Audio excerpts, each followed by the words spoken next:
Hello. Oh, man.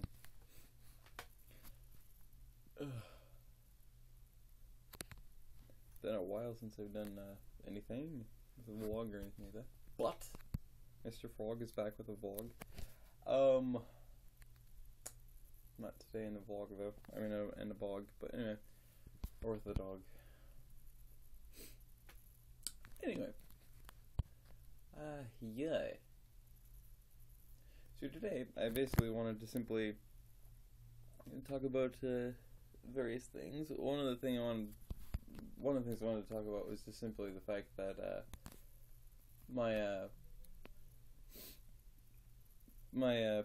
profound interest in the whole idea of where I live. It's called Cascadia. So we have, because we have Cascadia, we have a lot of seismic activity, and so we have something called the Cascadia Tricentennial, which is a megaquake that happens every 300 years or so. And currently we're overdue, and this year all the geologists are talking about how they figure it's likely going to occur this year, because they figure everything's going to get incredibly seismically active across the world this year and all of that. And they're talking about how Mount St. Helens is now rapidly and viciously building up its magma and its magma chambers again and all that other stuff, and getting quite active, having that cause earthquake sprees at it, which is another thing that says that they might be right. But anyway, so one of the things I've always wanted to know about, because last time we had one happen. You want to see how much you were like your dad at your age? Okay. He was already, he was 22. He looks a lot more like Daryl, actually. He looks a lot more like Daryl there. That frown looks a lot like me. That looks like you. Except his hair is longer and forward to the side. But if you had that hair, see, it's even almost the same color. He definitely looks like a bind, or I look like a bind between him and Daryl, for sure. I definitely look like I have grog in me. I can't believe I had such fluffy hair. It was a leftover of a perm is what it was. As usual, he never really smiled. He was just looking at stuff. So. No, even the one here wasn't. So I was 29. Didn't look 29, did I? I don't know. What do you mean by that? He was 165, but he actually looks skinnier than you.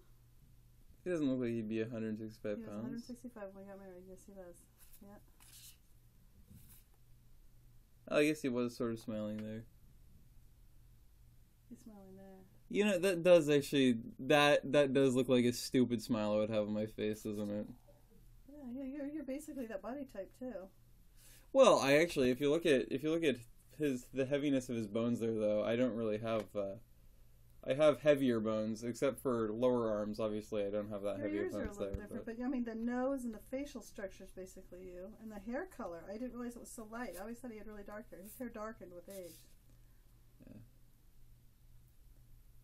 Yeah.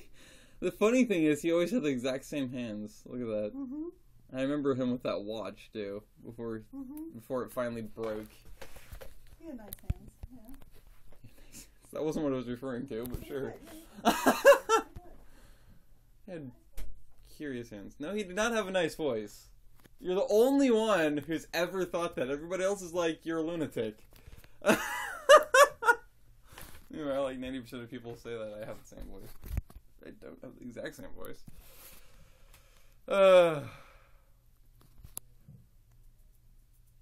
Well, that was an interesting interruption. Anyway. I figured why not just let the camera roll and let that happen. Sheesh. Anyway. I do not want to look like a grog, goddammit. Want as little connection as I can to the family. Anyway. Where was I? Right, so, the Native Americans in the last megaquake, which happened either 1700 or 1714, or 17, no. It was either 1704 or 1700. They said that, the whole the megaquake caused all the rivers to be rerouted. Let's see, 1704, 1700, I mean 1704, 1714. Anyway, caused all the rivers to be rerouted. So the Columbia and the Willamette and the Tualatin and various rivers like that. Lewis and Clark River, Kalama, whatever. Anyway, yeah, so I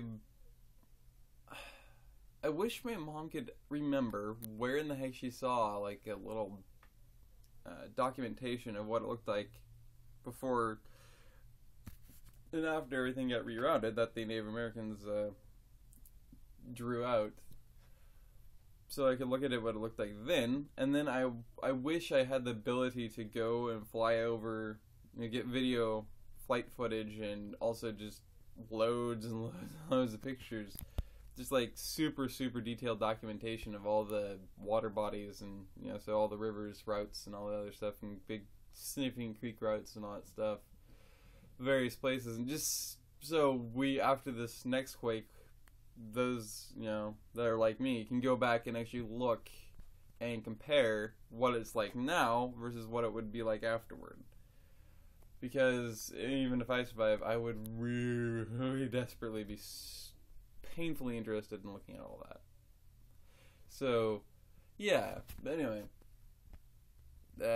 random detail about the whole Tricentennial and this next quake they're gonna have happen is I figure it's probably gonna be the biggest quake that's ever happened. So they figure it's probably gonna be 9.5 plus. They figure it's probably gonna be, so a lot of them are actually saying it's probably gonna be 10.0 or over, which would be the first time I think it's ever gone over.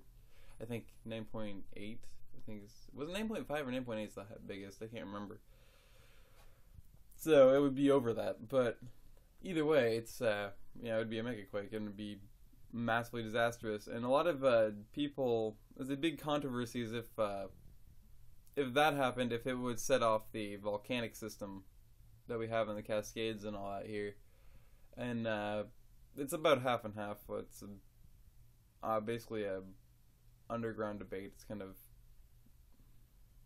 in a small group of enthusiasts, I guess. And it's 50-50 between all of us, like if it would set them off and if it wouldn't. And then of course there's random neutrals that just can't, they don't want to take a side either way because obviously you don't know, and they definitely don't have anything to add it up, and that kind of applies that.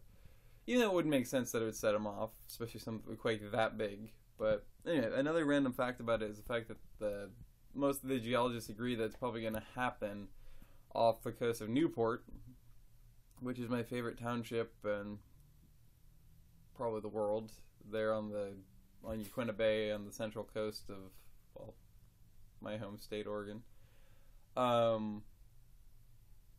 And that would be kind of interesting. So have it hit literally close to home, like right here, basically. That would be really interesting. But even then, I mean, you can actually, if you follow various fault lines and you follow even just simply these random arms of our mountains, you can actually tell that, say, Mount Hood's chambers, lava chambers, are connected to St. Helens, and then St. Helens are connected to Mount Adams and Mount Rainier. Mount Rainier is connected to Mount Baker, and Glacier Peak, and all that. And even south, of course, Mount Hood's is connected to Mount Jefferson. Mount Jefferson's supposedly extinct, rather than just dormant. And then, Mount Jefferson's is connected to the Sisters and Mount Bachelor, and et cetera, et cetera. And skipped over Mount Mazama, which is technically the mountain that the crater of that mountain that's left, which is Crater Lake is. Mount Mazama. You can't imagine the size of that mountain, what it would have been before it blew. Because that thing clearly was immense. Like, that mountain probably easily would have dominated whatever peak. I think it's in the Rockies somewhere. That would be the tallest peak in the U.S. And it probably would have been stiff competition for, say, Mount McKinley. Or, so I should say, Mount Denali. But, yeah.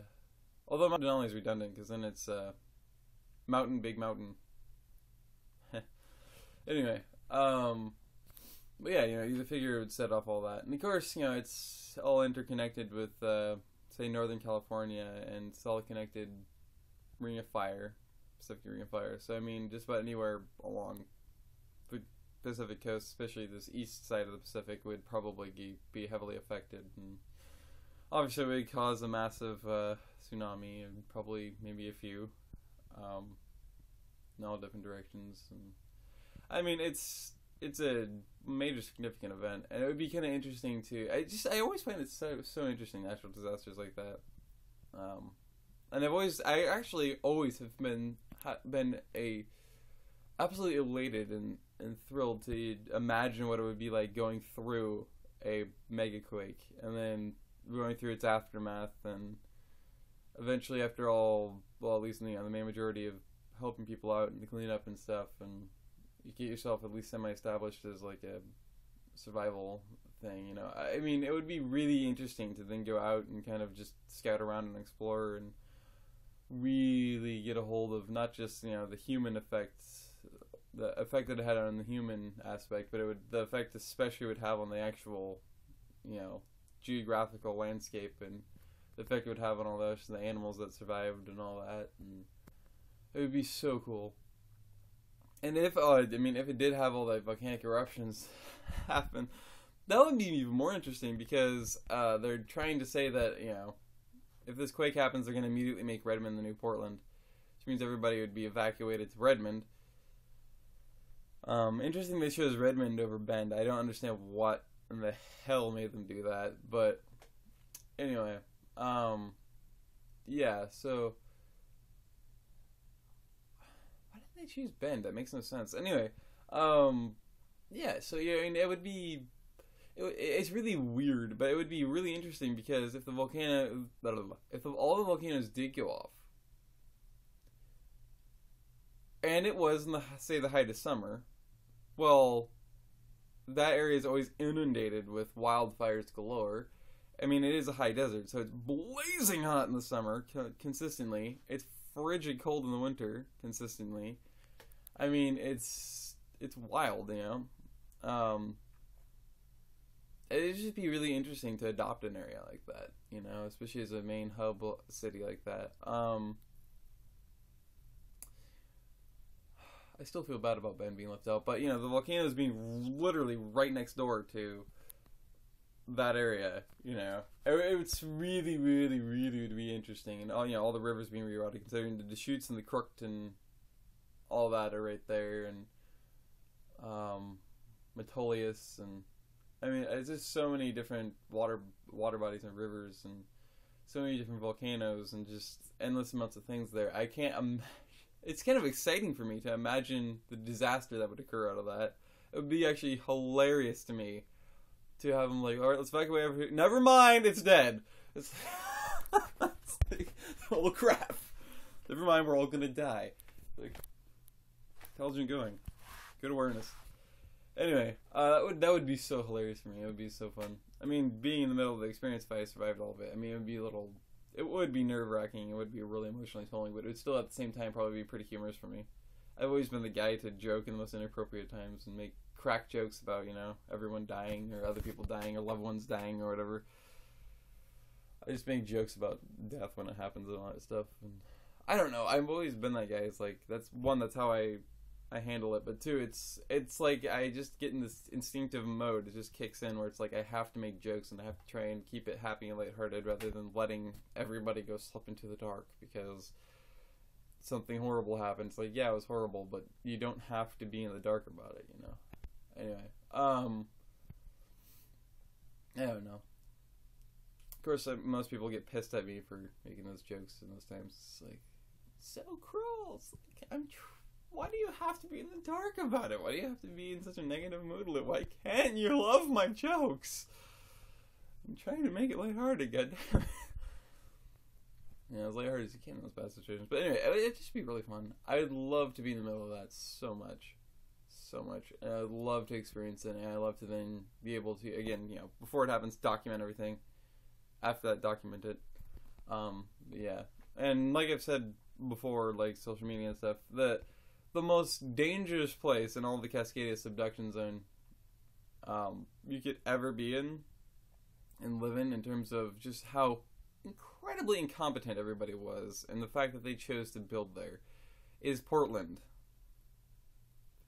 I mean, you built on river and volcanic silt. Next to a river, also a lot on the hill, the West Hills. Not intelligent, and where the rivers converge. And a zone where all the rivers always get rerouted during megaquakes. Again, not intelligent. You know, it's goodbye. You're done. You're done, kid. Goodbye. So yeah, basically everything that is Portland, I doubt if any building will be able to survive that at all down there. I'd be shocked if something somehow survived. Even if like a whole building survived and just fell and cracked because of the velocity it would fall with, along with all the rattling and things it would fall on top of.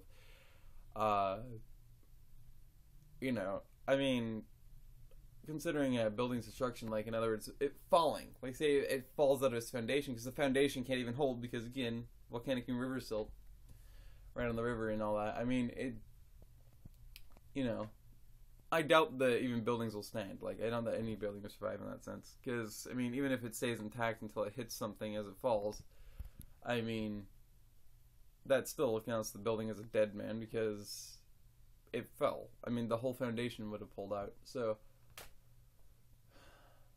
probably in almost an instant, too, especially that big of a quake. But yeah, a lot of things that people forget about with quakes, especially the bigger they are, is that the epicenter is not the strongest point.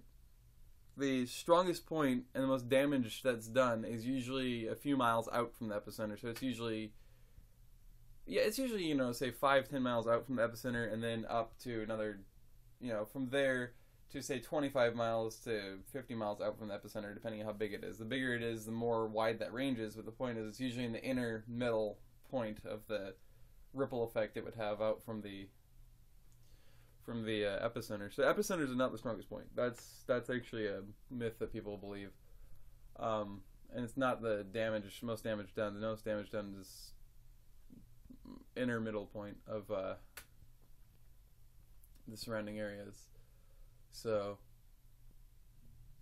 yeah, you know, like say if it actually happens, say in the dead zone, that is technically a volcanic. That's why it's a dead zone. It's leaking out methane and other highly toxic gases and blazing hot gases out of the vents there.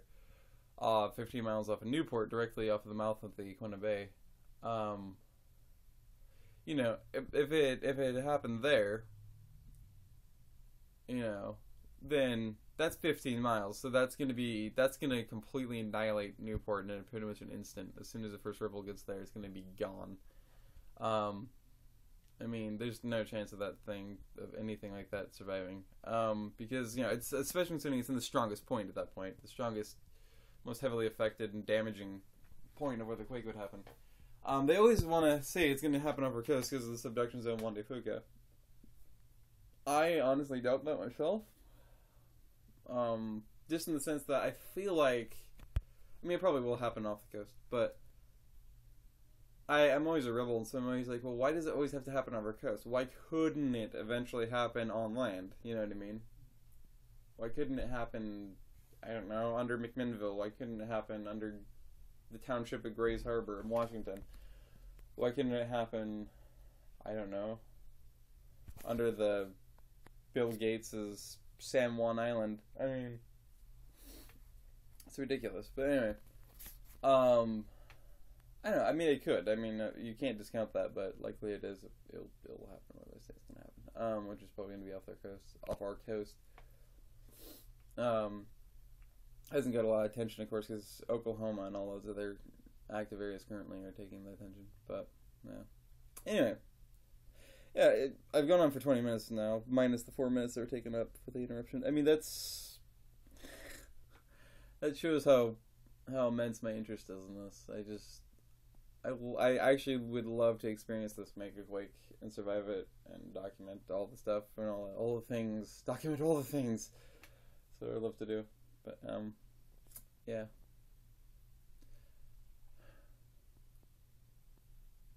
I guess it is a unique mindset, isn't it?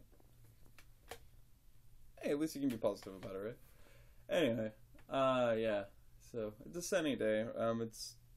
I'm actually, at least it was cold, now I'm fine. but I'm probably going to take my jacket off anyway here pretty soon. It's a light jacket, so it doesn't really do much, but it's probably going to get around the temperature it got yesterday. It doesn't look like it's going to be quite as breezy, but it still is pretty breezy, so it's probably going to be pretty cool. I might go for that walk today, or I might go play basketball. I don't know. I'm going to hopefully have an awake day. It's hard to tell if I am going to or not. And it's 10:45, so it's got to happen soon, because by noon it's probably going to start getting pretty hot for me. Too Nordic for the sun and warm weather. Anyway, yeah. Before we go though, hey, I got the viewfinder almost instantly right. Not quite. Help! No crap. I'm ruining it. I'm making it worse. Sort of. Wait, crap. Which way is which? Anyway, there we go. Close enough. Like, look at that background, bro. You know who took that picture? Hello. Yeah. I have a billion of those pictures. I'm probably going to post them on Twitter here pretty soon today. So, various other days, because I really like them. It's a good memory. But anyway, I have been Danderdian, TheCriminalViolin. This has been a Let's Blab or whatever / vlog thing, and talking about earthquake interest. Anyway, yeah, so, see you later. Stay safe, stay fluffy, wherever you are, and, bye-bye. Oh.